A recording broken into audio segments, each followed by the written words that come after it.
Yahoo News, 8th of March 2024, India is pulling out of the Maldives as China consolidates its position.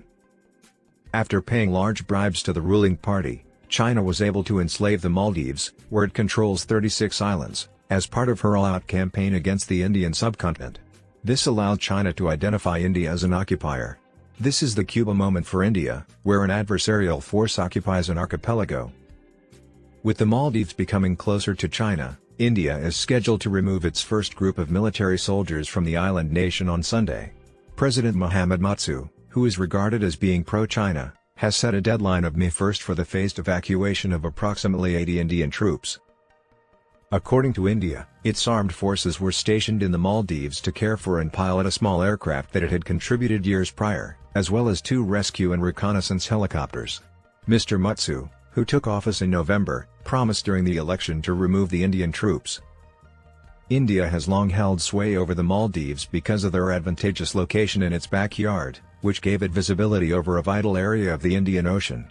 However, partly because of Mr. Muizzu's harsh language toward Delhi, the relationship between the two countries has worsened over the past few months. China is attempting to take advantage of this opening as the Asian countries compete for influence in the area.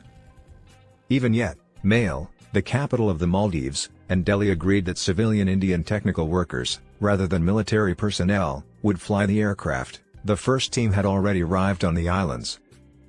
The planes will stay in the Maldives, and Indian civil servants will be stationed there for maintenance. According to former Indian Foreign Secretary Shyam Saran, both parties appear to have struck a deal.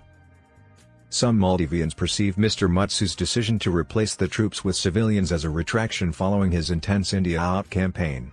Mr. Muizzu's office did not answer requests for comment. According to some observers, the Maldives, a country of just over 500,000 people, is at risk of becoming entangled in the Asian power struggle. Over the years, China has lent the Maldives approximately $1 billion to develop their infrastructure and economy. When Mr. Muizzu visited China in January, Beijing and Male strengthened their relationship to a comprehensive strategic alliance. Unlike past Maldivian leaders, he has not yet visited India. Delhi has expressed disquiet over the military assistance pact that the Maldivian government inked with China earlier this week. Without giving any information, the Maldivian defense minister declared that the arrangement was gratis, without payment.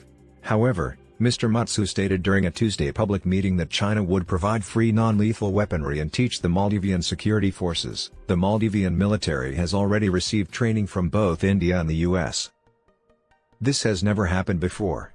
As per Azim Zahir, a political analyst from Maldives, the Maldives has signed a defense pact with Beijing to give military aid for the first time.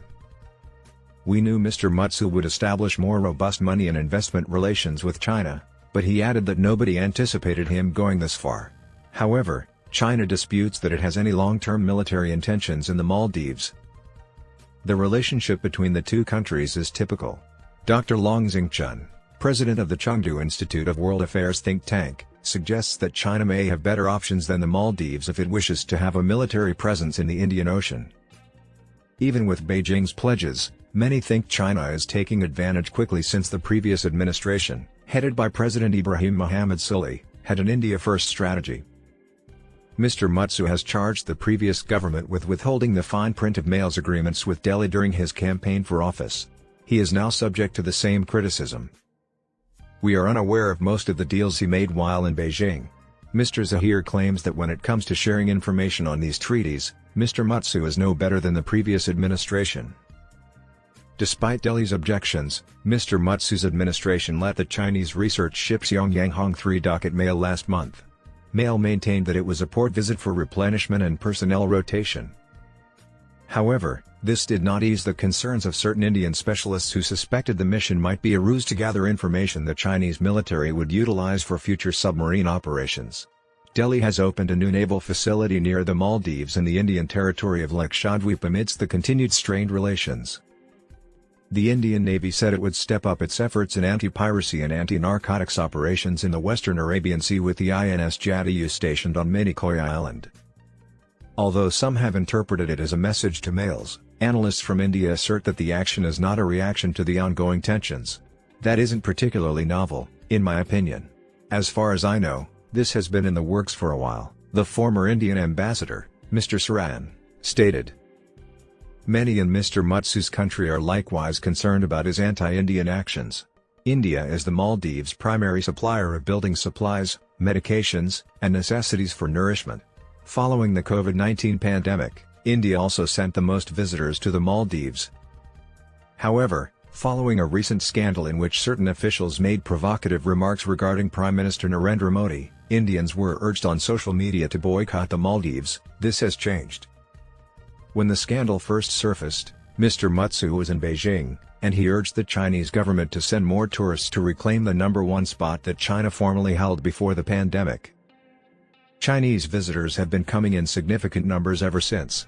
Of the almost 400,000 visitors to the Maldives in the first 2 months of this year, 13% came from China, according to figures from the Ministry of Tourism. India now occupies the 6th spot. Some anticipate that Mr. Muizzu will become more aggressive in his rhetoric as the April 21 legislative elections approach and he pursues a majority in the House.